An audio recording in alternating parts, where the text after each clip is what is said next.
હવામાન અપડેટ. દેશભરમાં કમોસમી વરસાદ અને વાવાઝોડાની આગાહી. માર્ચ મહિનાની ભીષણ ગરમી વચ્ચે રાહતના સમાચાર આવ્યા છે. ભારતીય હવામાન વિભાગ IMD અનુસાર પશ્ચિમી વિક્ષેપ વેસ્ટર્ન ડિસ્ટર્બન્સ સક્રિય થવાને કારણે આગામી 20 માર્ચ સુધી દેશના અનેક રાજ્યોમાં વાતાવરણમાં પલટો આવશે.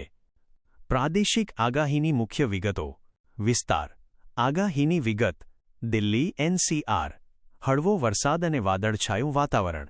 તાપમાનમાં 2 થી 4 ડિગ્રીનો ઘટાડો. પહાડી રાજ્યો. જમ્મુ કાશ્મીર, હિમાચલ અને ઉત્તરાખંડમાં ભારે હિમવર્ષા અને વરસાદ. રાજસ્થાન. ધૂળની ડમરીઓ સાથે વાવાઝોડું અને કમોસમી વરસાદની શક્યતા. મધ્ય દક્ષિણ ભારત. ઓડિશા, આંધ્રપ્રદેશ, તેલંગાણા અને છત્તીસગઢમાં ગાજવીજ સાથે વરસાદ. મહારાષ્ટ્ર. વિદર્ભ અને મરાઠવાડામાં છૂટોછવાયો વરસાદ. માવઠું. મહત્વની અસરો અને સૂચનાઓ. ગરમીથી રાહત. આગામી દિવસોમાં મહત્તમ તાપમાનમાં બીજી 4 ડિગ્રીનો ઘટાડો નોંધાશે, જેનાથી કાળઝાળ ગરમીમાં ઘટાડો થશે. ખેડૂતો માટે સલાહ. કમોસમી વરસાદ, માવઠું થવાની શક્યતા હોવાથી ખેડૂતોને પાકની સુરક્ષા કરવા અને હવામાન મુજબ સિંચાઈનું આયોજન કરવા જણાવાયું છે.